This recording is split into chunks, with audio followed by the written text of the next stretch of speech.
कल रात हमारी भारतीय सेनाओं ने अपने अद्भुत शौर्य और पराक्रम का परिचय देते हुए एक नया इतिहास रच दिया है। साथियों, भारत की सेना ने सटीकता, सतर्कता और संवेदनशीलता के साथ कार्रवाई की है।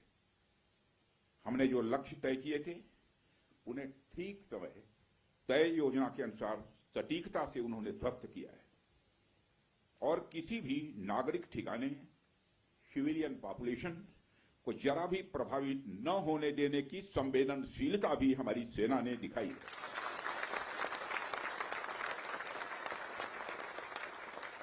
यानी एक तरीके से देखा जाए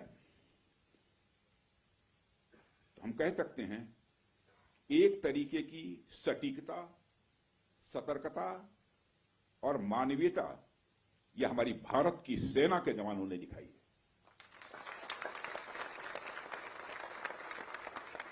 जिसके लिए मैं हमारे सेना के जवानों और अधिकारियों को पूरे देश की ओर से मैं साधुवाद देता हूं और सेना को संपूर्ण संबल प्रदान करने के लिए अपने प्रधानमंत्री माननीय नरेंद्र मोदी जी को भी मैं साधुवाद देता हूं।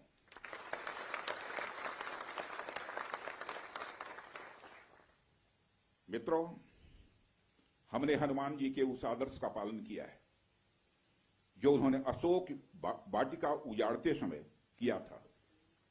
जिन मोहि मारा तिन मोहि मारे। हमने केवल उन्हीं को मारा जिन्होंने हमारे मासूमों को मारा।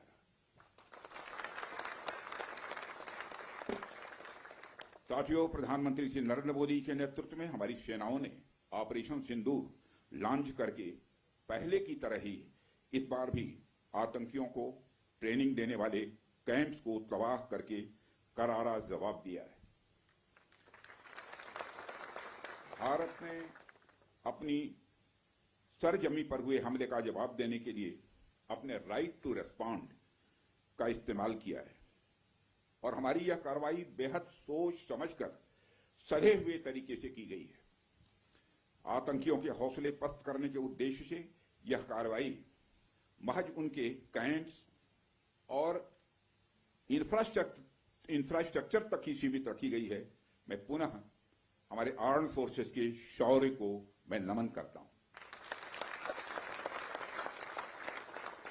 साथियों, आज बॉर्डर रोड ऑर्गेनाइजेशन के 66वें फाउंडेशन डे पर आपके बीच उपस्थित होना मेरे लिए गौरव का विषय है और यह खुशी की बात है कि आज इस इंपॉर्टेंट डे पर बीआरओ द्वारा निर्मित 50 इंफ्रास्ट्रक्चर प्रोजेक्ट्स का उद्घाटन करने का अवसर भी हमें प्राप्त हो रहा है।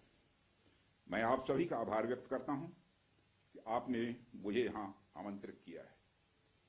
साथियों, किसी भी संस्थान के लिए उसका फाउंडेशन डे यह बहुत ही महत्वपूर्ण हुआ करता है। वैसे भी 65 वर्षों की आपकी जो यात्रा रही है वो बेहद गौरवशाली रही है। इसलिए आज का दिन उस गौरवमयी यात्रा को याद करने का दिन है।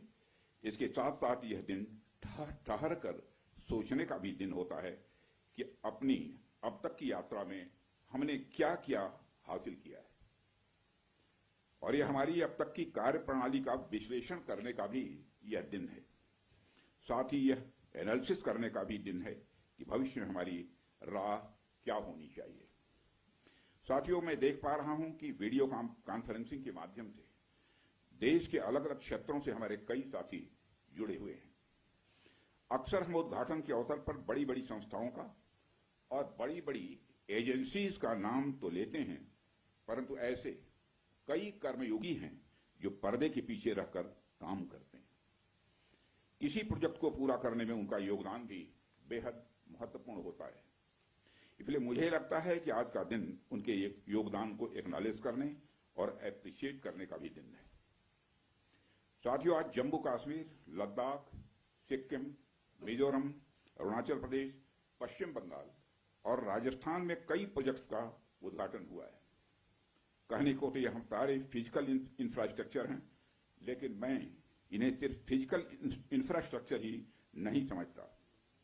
हमें जो सड़कें दिखती हैं, जो पुल दिखते हैं, वह सिर्फ दो स्थानों को जोड़ने वाले नहीं होते हैं, बल्कि वह लोगों के दिलों को जोड़ने वाले होते हैं।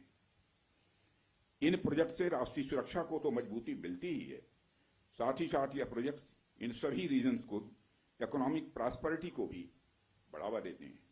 यह तमाम प्रोजेक्ट इन क्षेत्रों में ट्रांसपोर्टेशन, टूरिज्म और इकोनॉमिक एक्टिविटी को बढ़ावा देंगे, जिससे निश्चित रूप से यहाँ के निवासियों की आय में वृद्धि होगी, उनकी क्वालिटी ऑफ लाइफ में भी इम्प्रूवमेंट होगा और इन क्षेत्रों में समृद्धि आएगी यानी प्रॉस्पेरिटी आएगी।